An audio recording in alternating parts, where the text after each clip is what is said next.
Hello. I'm going to do classic pecan pie made with Karo syrup.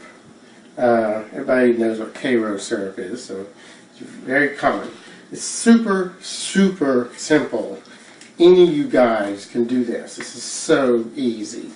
All you need is a frozen pie crust. I like the 9-inch deep. That way there's plenty of room. So take one out of the freezer. You can just do it just like that, and that's your crust. So you don't have to make pie crust. In a bowl, you combine just a few simple ingredients.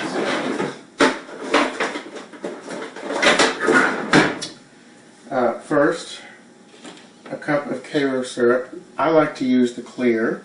The actual Karo website says you can use the clear or the dark, but I think the clear tastes better, personally. You can use the dark if you want. So you need a cup of that. Just put that into your little bowl there, and that's it. Try not to lick the measuring cup. Okay, you also need 3 eggs. I like doing it how? With one hand, because that's me. I make fun of professional cooks because they use 2 hands. I don't. I use one. And so 3 eggs. Just try not to get any shells in there. There you are. You need a teaspoon of vanilla extract, your choice. There we are. You need 2 tablespoons of melted butter. There it goes. And you need a cup of just regular white sugar. And there it goes. Then you just simply mix this together with a spoon. I'll use this here. I probably should have taken it out, and I didn't. Anyway, use a spoon to kind of just mix this up. This is the goop part of the pecan pie, and it is, to me, so delicious. My sister, one time, she made this pie using pancake syrup. I highly discourage that, unless you like your pecan pies to taste like pancakes. I don't. You gotta use Karo syrup or a knockoff brand or something. Okay, just stir that up there. Break up those egg yolks.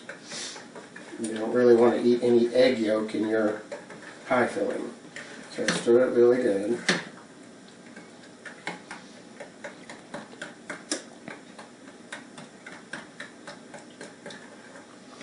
Because if you don't stir that egg yolk, it'll bake up into a solid piece. Not cool.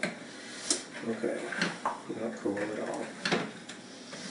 Okay. That looks pretty good. That's sort of what you're looking for. Nice, everything is the same color. If you're colorblind, then I don't know. Don't tell you. Okay. There we are. Then add a cup and a half of just chopped pecans. If you want to use whole pecans or half pecans, whatever, that's fine. I find it easier to eat the pecan pie if the pecans are chopped. So I just mix that up. And guess what? That's all there is to this. So we're going to take this and just pour it right into our pie, like so. Now, another thing about baking these prepared pie crusts, or even your own if you decide to go ahead and make your own, is if you leave it in the oven a long time, the edges will brown prematurely. Look at that. That's a full pie. So what you want to do is take some foil. In my day it was called tin foil, but it's not really tin.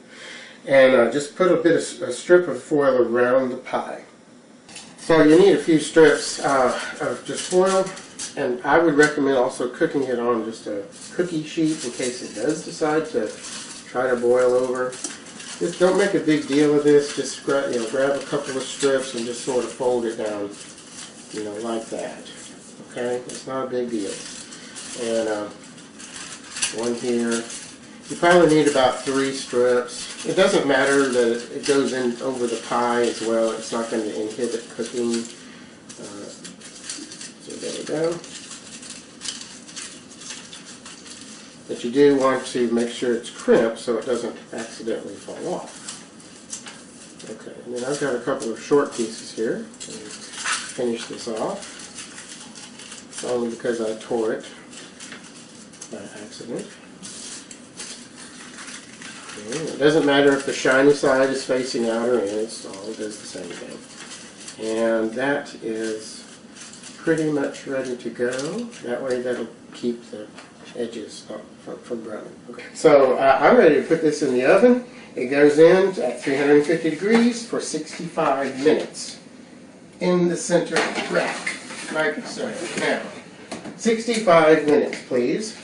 And then the tip is that after 65 minutes, just open the door and using your finger, just tap the center of the pie.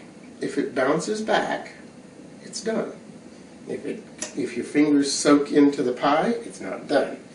And if it isn't done, try another 5 or 10 minutes and try it again. That's it.